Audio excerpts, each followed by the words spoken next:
The most wanted man in America at that time is standing at a registration desk of a Havana hotel when an American stranger asked him to move aside. The wanted man, Alvin Karpis, politely stepped back, then found himself riding alone in the elevator with the stranger. Karpis decided that the man was a salesman based off of his winter suit. Hours later, he found out he was wrong, and the man was in fact FBI federal agent Lloyd Kingman. How did one of America's most wanted criminals escape to Cuba after coming face to face with a man sent there to find him? In September 1934, Alvin Karpis and Fred Barker divided money from the Edward Brimmer kidnapping. Karpis knows the FBI's campaign against Depression-era gangsters is becoming increasingly aggressive. Remaining in Chicago or Cleveland carries a growing risk of arrest or death. Karpis decided to disappear without telling most of his criminal associates where he is going.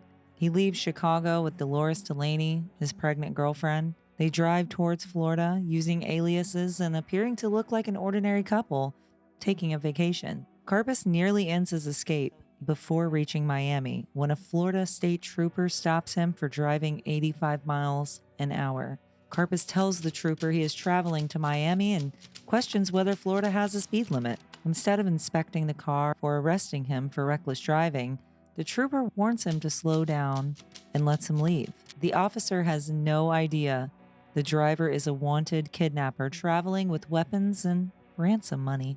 In Miami, Karpis checks the El Comandoro Hotel, which is known for its connections to the underworld figures. Hotel manager Joe Adams agrees to help dispose of the car, machine gun, and bulletproof vest. Karpis and Dolores buy warm weather clothing before continuing to Key West. On September 18th, they board the steamship Cuba for a 6-hour journey to Havana.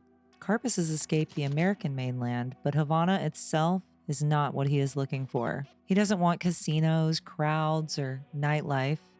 He wants a place where no police officer, FBI agent, or fellow criminal will know where to find him. At the Parkview Hotel in Havana, Karpis meets owner Nate Heller, a man recommended by his contacts in Miami. Karpis makes his desire clear.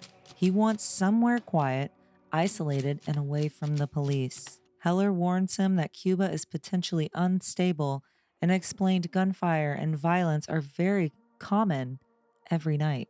Soon after arriving, Karpis experiences instability himself when a bomb explodes near Prado.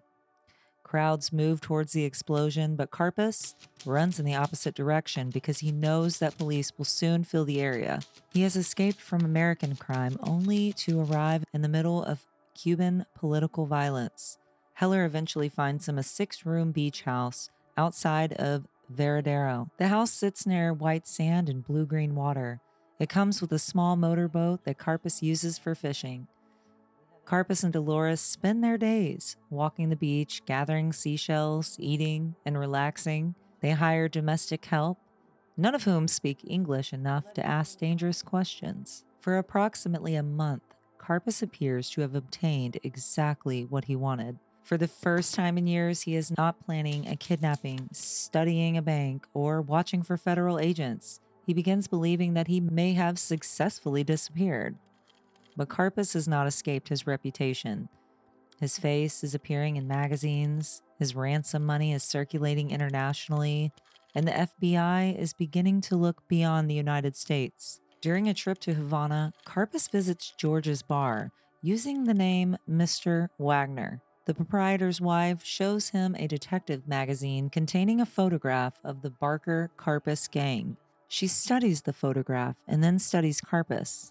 She remarks that the criminal in the magazine looks remarkably similar to Mr. Wagner. Karpis attempts to laugh with her instead of reacting defensively. Karpis attempts to buy the magazine so it cannot be shown to anyone else.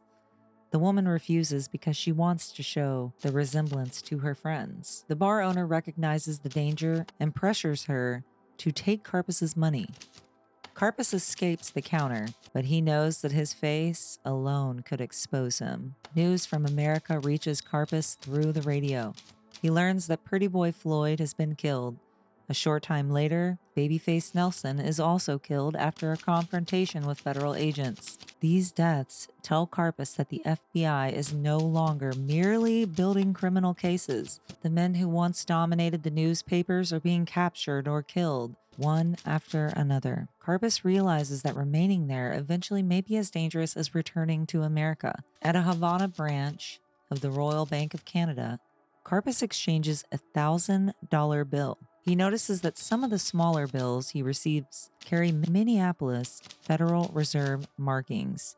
He believed he recognizes them as money connected to the Bremer kidnapping ransom. The money was supposed to have been moved through Caracas and Mexico. The traceable ransom money could give the FBI a reason to begin searching for him in Havana. Karpis returns to Havana to determine whether Cuba is still safe. At the Parkview Hotel, the danger he has been imagining steps directly in front of him. On December 3, 1934, FBI agent Lloyd E. Kingman arrives in Havana. Kingman is searching for the Barker Gang associate Willie Harrison. He carries photographs and plans to search racetracks, bars, nightclubs, hotels, and other places frequented by American expatriates. Kingman enters the Parkview Hotel and waits to register. A man standing in front of him continues speaking with the desk clerk. Kingman asks the man to move so he can sign the registration card. The man turns and politely allows him through. The man is Alvin Karpis. Karpis watches Kingman register and notices that he looks unmistakably American. He studies that felt hat, winter clothing, and mannerisms that seem out of place in tropical Havana. When Kingman enters the elevator behind him, Karpis becomes more suspicious. The two men riding alone in silence. Karpis steps off and returns to his room. He considers leaving, but eventually convinces himself that Kingman is probably a traveling salesman. Later, Nate Heller urgently asks Karpis to meet him outside. Heller reveals that the stranger is an FBI agent. During their conversation, Kingman had produced a photograph of the criminal the Bureau wanted most. Heller tells Karpis that the photograph was his. Kingman has also asked about transportation towards Matanzas, the province containing Varadero. Before this moment, Karpis only suspects that the FBI may be searching Cuba.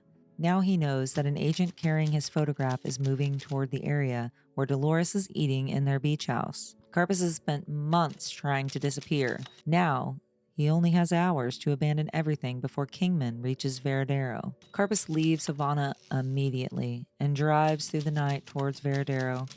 He reaches the beach house at approximately 3 in the morning. He awakens Dolores and tells her that they must leave.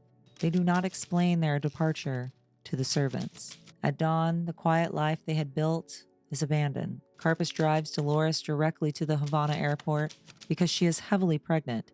Traveling together by boat could make them more easier to identify. He places her on a flight to Miami and tells her he will follow.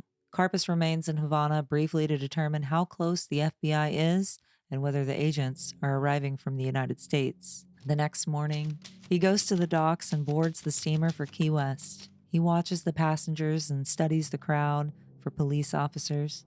Once inside the cabin, he waits for the ship to depart. Every additional minute on that dock gives the FBI another opportunity to find him. Finally, the engines begin moving and the ship pulls away from Havana. Karpis escaped Cuba before Kingman realizes that the man from the hotel desk was the fugitive standing in his own photograph. Karpis traveled to Cuba believing an ocean could separate him from the FBI. Instead, he encountered a political bombing, was nearly exposed by a detective magazine, and stood alone in the elevator with the federal agents searching for him. He did not leave because the FBI found him. He escaped because, through an extraordinary piece of luck, he discovered them first. Would you have recognized Alvin Karpis standing beside you at that Havana hotel desk? Let me know in the comments, and please like and subscribe to the Eclectic Historical Society. If you would like to further support our channel, you can join our Patreon and buy merch from the Eclectic Historical Society. With that being said, this is the Eclectic Historical Society, and remember,